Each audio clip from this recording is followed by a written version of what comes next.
What's up, heathens? How ya doing? Today we're gonna get to more comments, but first we gotta crown the winner from last week. So, last week's winner was this asshole right here. Yes, the person, I don't know who it was, but the person that says that they would willingly kill their child for God if God asked them to, you are the dumbass of the week. Not because, like, a lot of people suggested you in the comments or anything, but just simply that is the dumbest thing that I have heard. Like, I guess even next to flat earthers, that is really, really stupid. So, if you happened to pick this person last week, you win 1,000,000 God points. Remember, God points are worth as much as Nike is to MAGA Fox. Be sure to comment down below with your vote for the dumbass of this week. Speaking of dumbasses, one guy doesn't understand how response videos work. A good Christian boy sings us a song. I'm such a beta male. Another person hates on me for being a mythicist. Apparently Eric Dubay is king of the flat earthers. Oh no, somebody calls me an asshole. And we learned today how the KKK was taken down in 1946. So, if you're interested in any of these topics, then please stay tuned.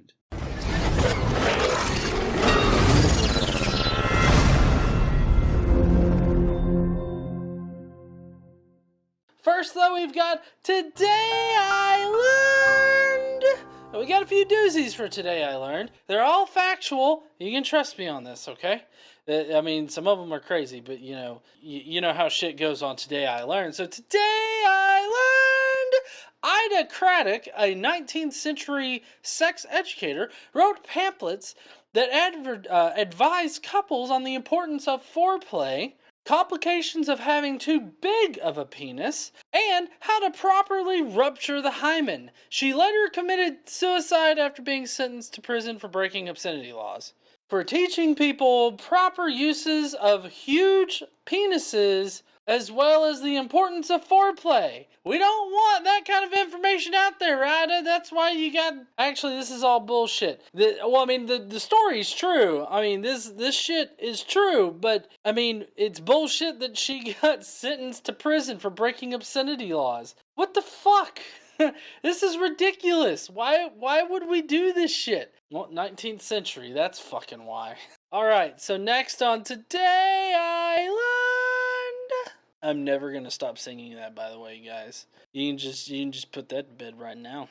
Alright, today I learned that Charles Dickens's novels were hugely popular among the illiterate poor because they had fucking taste, I tell ya. They would pool their money to hire a reader and then gather together to listen to the stories. That's fucking dedication to great literature right there, I have to say. I mean, that's fucking amazing. I mean, honestly, they force you to read that shit in high school, and 75% of us just get the cliff notes to it. These motherfuckers actually spent money to hire somebody to directly read all that shit. And finally, for the what the fuck today I learned, in 1946, Adventures of Superman revealed the secret codes and rituals of the KKK secret society, making it a laughingstock and lowering Klan recruitment down to zero almost overnight. If anybody ever tells you that mockery can't have an effect, fucking point them to here, because holy shit, Superman mocking the KKK sent recruitment way down, at least for a little bit. Mockery has its place, most definitely. Comments of the day. Try to not face... Well, I hope you don't facepalm yourself into next week. Oh, prepare to facepalm yourself into next week. Sorry. I know, I'm slacking on my shit. So this is on one of my David Barton videos. This godless engineer guy is making himself look like a complete idiot. David Barton is not even finishing entire statements. Entire statements. That's all one word. Entire statements. Before this guy cuts him off. It's a response video. I'm sorry that you don't understand how that works, but I cut in my commentary through, when he speaks. So, yes, I cut him off on occasion. Fucking fine. I hate it when people don't understand the format. It's a really simple format. I kind of ripped off on the gaming platform for how the format is done, but you get the point. Burn in hell, you God-hating abomination. Christian gospel songs. I love how it's Christian gospel songs. And he's like, you God-hating abomination. I send my sword, thus saith the Lord. I send the swarm, I send the horde, thus saith the Lord. I think this is one of his gospel songs. Can you imagine? That would make church so much more interesting if we sang that kind of shit. I send my sword, thus saith the Lord. I send the swarm, I send the horde, thus saith the Lord. It actually had a whole fuck ton more to it, but I didn't bother capturing it. I mean, it speaks for itself. All right, let me get Lynn's thing here.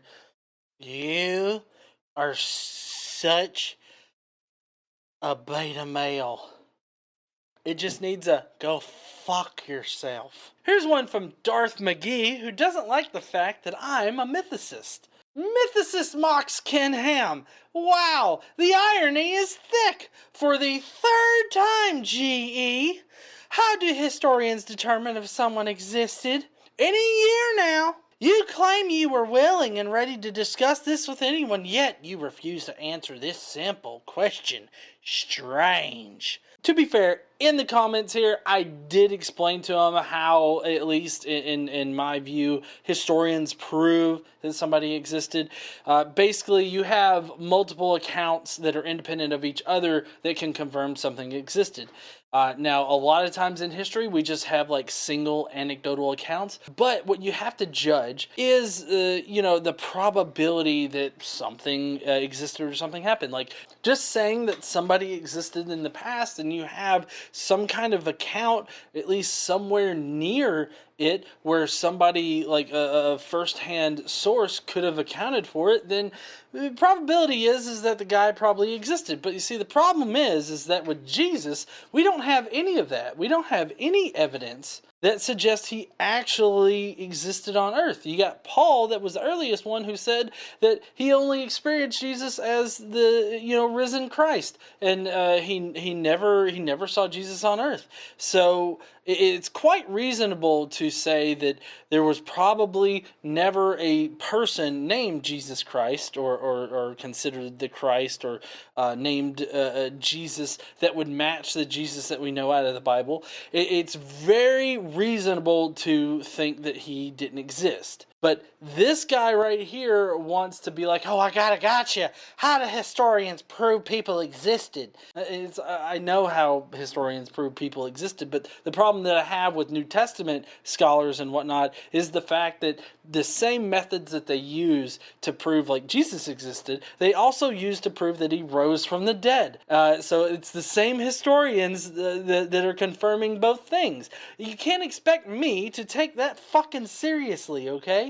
You can't expect me to take it fucking seriously when they say that a Jew who was crucified on a stick, rose from the dead, and they can prove that historically. Fuck you. Alright, this is a good comment, by the way. Carradine. As I was taught in the 70s, there were no dinosaurs in the Bible. They did not exist. I did not learn of evolution in dinosaurs till 8th grade. And I guess that's just 8th grade, and he accidentally had a 3 there.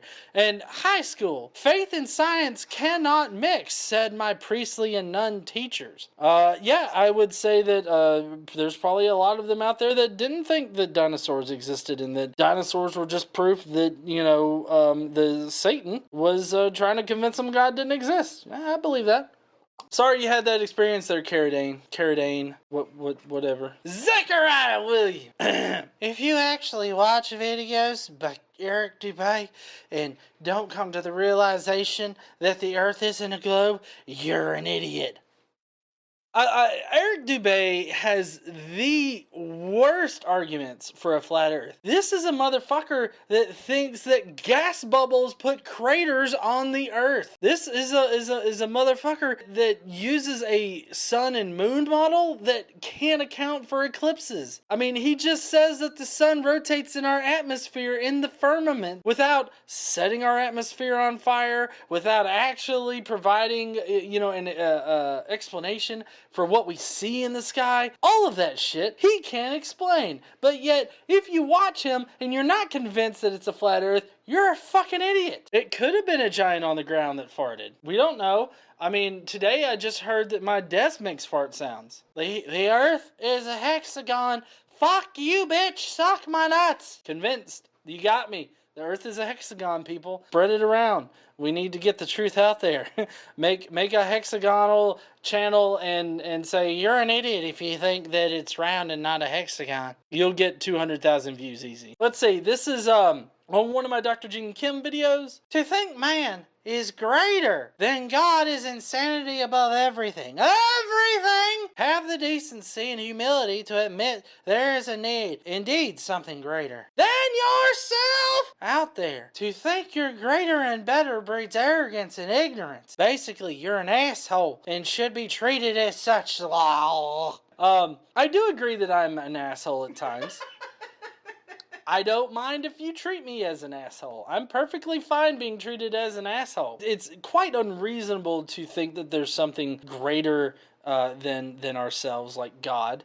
It's unreasonable because there's no evidence to suggest that. So, and also, no, to think that there isn't something greater than ourselves doesn't breed arrogance and ignorance. Actually, thinking that there's this greater force out there, God, has been the only thing to really breed arrogance and ignorance in this conversation. This comment is a pretty good example of that shit. Amen, brother! Hallelujah! I'd love to see somebody try to spell that. Hallelujah! Godless Island would be the one to be able to spell that. Evil Church says, why uses the UN a flat map?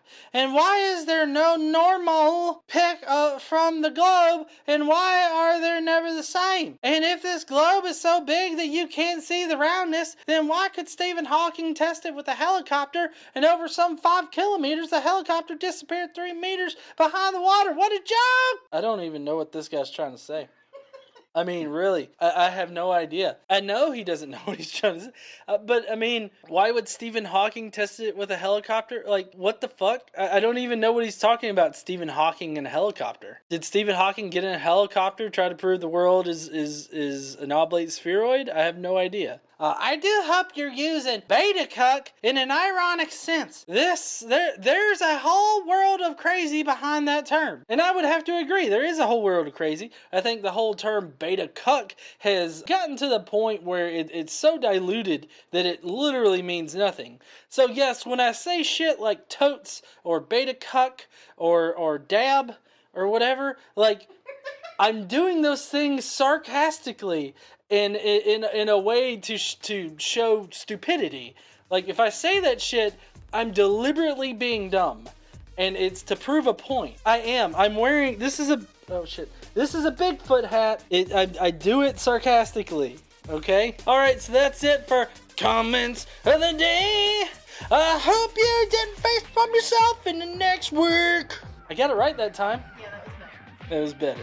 was better. Yay, better, progress. I have you. Thank you, heathens, for making it to the end. Have you left your vote down below for the dumbass this week? If not, go down there right now and leave your vote. While you're down there, make sure you smash that like button and subscribe if you like this dumbass content. Don't forget to stand up and use your voice, and I will see you heathens later.